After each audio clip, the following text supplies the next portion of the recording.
নমস্কার, আমি তরুণ ঘোষ। আচ্ছা, শুরুতেই একটা ভ্রম সংশোধন করে নিই। দেড়টার ভিডিওতে আমি একটা জায়গায় বলেছি যে আম, মার ফ্রান্সের প্রেসিডেন্ট তিনি আসছেন এখানে, মানে আমাদের ব্রিক্স সম্মেলনের ব্যাপারে তিনি আসছেন। সেটা ভুল তথ্য আমি মানে বলে ফেলেছি। আসলে আমরা 144টা রাফেল কিনছি ফ্রান্সের থেকে। সেই রাফেলের চুক্তিটা মানে নিয়ে আলোচনা করতে এবং সই সাবুত করতে সপরিষদ এনামুয়েল ম্যাক্রো, ফ্রান্সের প্রেসিডেন্ট, তিনি 17-18 দুদিনের সফরে ভারতবর্ষে আসছেন। এবং 17 তারিখেই আপনার এই আমাদের ব্রিক্সের যে সদস্য দেশগুলো রয়েছে তাদের মধ্যে ব্রাজিল, রাশিয়া এবং চায়নার কয়েকজন প্রতিনিধি আসছেন। সেই বৈঠকটা আলাদা। মার্কিন যুক্তরাষ্ট্র এই মার্কো আরে কি বলে ফ্রান্সের রাষ্ট্রপতির যে বৈঠকটা সেটা হচ্ছে আলাদা। আমি দুটোকে একসঙ্গে গুলিয়ে ফেলেছিলাম। তো এটা হলো গিয়ে প্রথম হচ্ছে আমার ভ্রম সংশোধন। দ্বিতীয় হচ্ছে আমি যে পোস্টটা দিয়েছি সেই পোস্টটা হচ্ছে ইউনূসের বিরুদ্ধে মামলা হতে যাচ্ছে। এখন মজার কথা হচ্ছে, আপনারা সাক্ষী দর্শক, আমি বহুবার বলেছিলাম যে ডিপ স্টেটকে বিশ্বাস করবেন না, য পলায়তি স জীবতি, আপনি পালান। কিন্তু উনি আমার কথা শোনেননি। গরিবের কথা কিন্তু বাসি হলেও সত্যি হয়। এখন মার্কিন যুক্তরাষ্ট্রের পরামর্শে সরকার অথবা কোনো ব্যক্তি ইউনূসের নামে শীঘ্রই মামলা করতে চলেছে। তিনি যে 666 কোটি টাকা কর্মকূপ করিয়েছেন ক্ষমতার অপব্যবহার করে, তারপর 5 বছর না কত বছরের জন্য তার ওই ব্যাংকের কি একটা ঢপের চপ ব্যাংক রয়েছে, তার ব্যাংকের আপনার যত কর আছে, যত এই সমস্ত ট্যাক্স ফ্যাক্স আছে সেগুলো মুকুব করিয়েছেন। ঋণ তো মুকুব করিয়েছেন, করও মুকুব করিয়েছেন। তারপর বিভিন্ন প্রকল্পের নাম করে মিলিয়নস অফ ডলার্স উনি পকেটস্থ করেছেন। এই সবের ভিত্তিতে তার প্রতি একটা মানে মামলা একটা তার উপরে করা হচ্ছে। সেটা ব্যক্তির বিরুদ্ধে ব্যক্তি করছে নাকি কোনো সরকার, তারেক রহমানের সরকার করছে, সেটা পরিষ্কার এখনো নয়।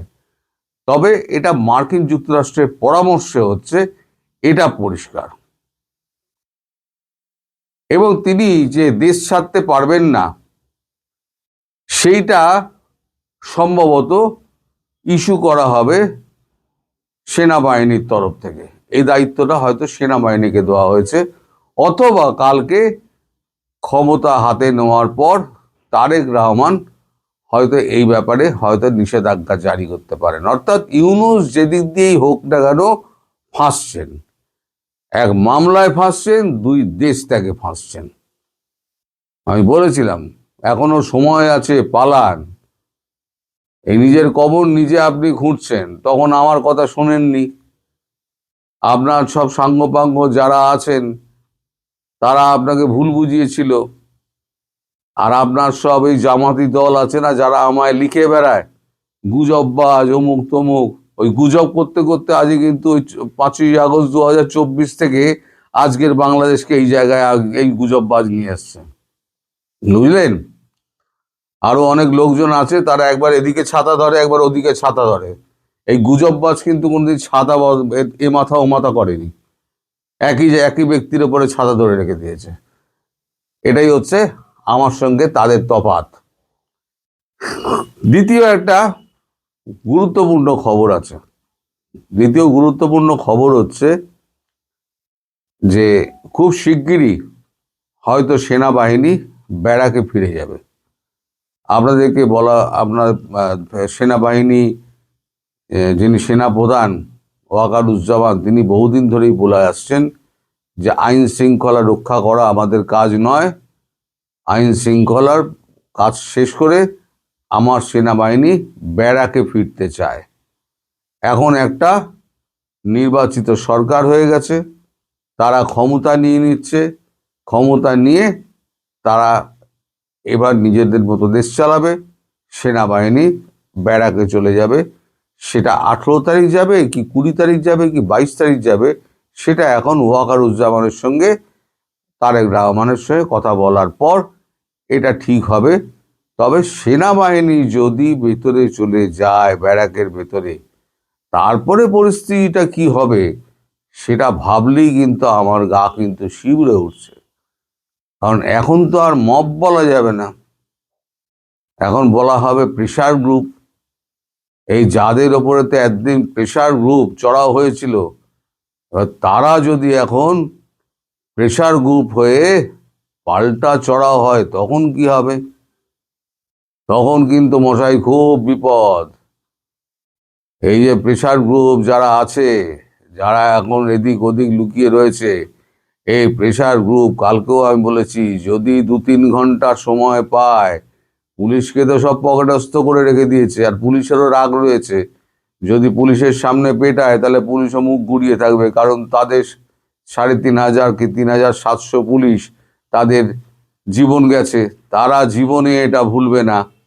সুতরাং ওই প্রেশার গ্রুপ যদি মাঠে নেবে, এই যারা গুজববাজ বলে দিচ্ছে না, সব ভুয়ো তথ্য দেয়, অমুক দেয় তমুক দেয়, হ্যাঁ এই লোকটাকে কেন ডেকে আনেন, এই লোকটাকে যে এই লোকটা যদি দাম না থাকতো তাহলে লোকে ডাকতো না আমাকে। বুঝতে পারছেন? আপনারা যা লেখেন আপনাদের কিন্তু ডাকে না। আপনাদের 4 লাইন বলার ক্ষমতা নেই, 6 লাইন খবর জোগাড় করার ক্ষমতা নেই। আপনাদের বিদ্যে হচ্ছে ওই ওই কমেন্টে 4 লাইন লিখে আমাকে গুজববাজ বলে গালি দেওয়া। এটাই আপনাদের সন্তুষ্টি। তা আপনাদের সন্তুষ্টি নিয়ে আপনারা থাকুন, তাতে আমার কিছু যায় আসে না। তবে দিন শেষে কথাটা হলো, যদি সেনাবাহিনী এই মাসের মধ্যে ব্যারাকে ফিরে যায় এবং ইউনূস যদি ধরা পড়ে এবং ইউনূস যদি দেশ ত্যাগ করে পালাতে না পারে, তার ব্যবস্থা যেটা করা হচ্ছে, তাহলে পরে কিন্তু বাংলাদেশ কিন্তু একটা আবার অস্থির পরিস্থিতির মধ্যে যাবে। সেটা এখন তারেক রহমান সামলাবেন কি করে, সেটা তারেক রহমানের একটা মাথায় বড় চিন্তা হিসেবে তখন দেখা দেবে। এখন দেখা যাক, পরিস্থিতি এখন খুবই ঘোলাটে। আগামীকাল শুনলাম 18 নয় 17 তারিখ, আগামীকাল ওনার শপথ গ্রহণ অনুষ্ঠান।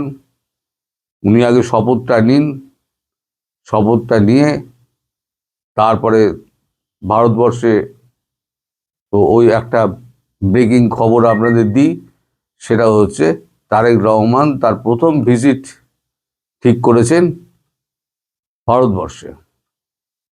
তিনি শপথ নিয়ে সরকারের গদিতে বসে তার প্রথম বিদেশ সফর হবে ভারতবর্ষ। কারণ মোদিও তাকে আমন্ত্রণ জানিয়েছেন, তিনি হয়তো ভারতবর্ষে আসবেন। এলে পরে ভারতবর্ষে তার সঙ্গে মোদির কথা হবে, যেটা ইউনূস এতদিন ধরে চেষ্টা করেও পারেনি। সেটা এখন তারেক রহমান কিন্তু সেই জায়গায় পৌঁছে গেছেন। এখন আপনারা অনেকেই হয়তো বলবেন, তাহলে বিএনপি এর কাছে পেয়ে তাহলে আওয়ামী লীগকে কি ভুলে গেল? তা নয়, সবটাই কিন্তু হচ্ছে কূটনৈতিক খেলার অঙ্গ। এই কূটনৈতিক খেলা, এটা যেটা শুরু হয়েছে সেটা শেষ হতে হতে 6 মাস কি 1 বছর সময় লাগবে। তবে তার আগে শেখ হাসিনা দেশে ফিরবেন যে কোনো দিন। মানে তারেক রহমান ভারতবর্ষে এসে পৌঁছানোর পর যে সমঝোতাপত্রে সই হবে, সেই সমঝোতাপত্রে সই হওয়ার পর শেখ হাসিনা দেশে ফিরবেন এবং তার রাজনৈতিক কর্মকাণ্ডে যোগ দেবেন। তারপরে একটা মিলিজুলি ইলেকশন হবে। মিলিজুলি মানে কি? মানে ইনক্লুসিভ ইলেকশন। তার মানে লোক দেখানো পাতানো ইলেকশন নয়, মিলিজুলি মানে পাতানো ইলেকশন নয়, হচ্ছে ইনক্লুসিভ ইলেকশন একটা হবে। ইনক্লুসিভ ইলেকশনে যেই জিতে আসুক, সে বিএনপি জিতে আসুক, সে আওয়ামী লীগ জিতে আসুক, তার সঙ্গে ভারতবর্ষ কাজ করবে। আর ইউনূস সাহেবকে আমি বলি, ইউনূস সাহেব আপনি তো আমার কথা শুনলেন না, গরিবের কথা বাসি হলেও মিথ্যা হয় না। এখন দেখুন আপনি কি করে বাঁচবেন, আপনার তো বাঁচার সব রাস্তা বন্ধ। আর আপনার মামলা কিন্তু আইসিটিতেই হবে। কেন বলুন তো? আপনি কিন্তু মানে বাংলাদেশের নাগরিক নন, আপনি ইউনাইটেড স্টেটসের নাগরিক। এবং এখানে এসে আপনি জোর করে ক্ষমতায় বসিয়েছেন, তারা যারা এখন ক্ষমতায় আপনাকে বসিয়েছিল তারা কিন্তু মানে ফিরিয়ে পালিয়ে গেছে, তারা কিন্তু নেই। এটাই হয়, ডিপ স্টেট যখন কাজ হয়ে যায় তখন ঝেড়ে ফেলে দেয়, সে ফিরেও তাকায় না। এখন আপনি এবার বুঝুন আপনি কি করবেন। আমার কথা আপনি শুনে তখন পালালেন না, যদি পালাতেন তাহলে প্রাণটা আপনার বাঁচত। এখন আর প্রাণটা আর আপনার বোধহয় এই জীবনে বাঁচানো গেল না। আমি বলেছিলাম আপনার শেষ দিন খুব করুণ পরিণতি হবে, সেই করুণ পরিণতির দিন আপনি গুনতে শুরু করুন। এই যে যমুনায় বসে আপনি টেলিফোনের দিকে তাকিয়ে থাকেন না, আমি মানুষ চোখকে দেখতে পাই চোখ বন্ধ করে আপনার ওখানে কি কি হচ্ছে। আপনি এখন উদ্ভ্রান্তের মতো এই ঘর ও ঘর করে বেড়াচ্ছেন। আমার মনে হয় এটা আমার কল্পনা থেকে বলছি আমি, এর সঙ্গে বাস্তবের মিল আছে কি না আমি বলতে পারবো না, তবে এটা হলেও হতে পারে যে ইউনূস সাহেব এখন পাগলের মতো ছোটাছুটি করছেন। উনি এখন বাঁচার রাস্তা খুঁজছেন, কিন্তু বাঁচার সব দরজাগুলো বন্ধ। এখন দেখা যাক ভবিষ্যতে কি হয়। তবে যেটা বললাম, ইউনূস তার বিদেশ সফর বন্ধ হচ্ছে। তার ইচ্ছে ছিল তিনি ইন্দোনেশিয়া হয়ে তিনি জাপান যাবেন, যা হচ্ছে না। তার দেশ ত্যাগ বন্ধ। 2 হচ্ছে ইউনূসের বিরুদ্ধে মামলা হচ্ছে। 3 হচ্ছে সেনাবাহিনী ব্যারাকে ফিরছে খুব শিগগিরই। এবং 4 হচ্ছে দায়িত্ব নিয়ে ভারতবর্ষে প্রথম বিদেশ সফর করবেন তারেক রহমান।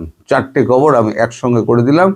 সবাই ভালো থাকবেন, সুস্থ থাকবেন, সাবধানে থাকবেন। নমস্কার।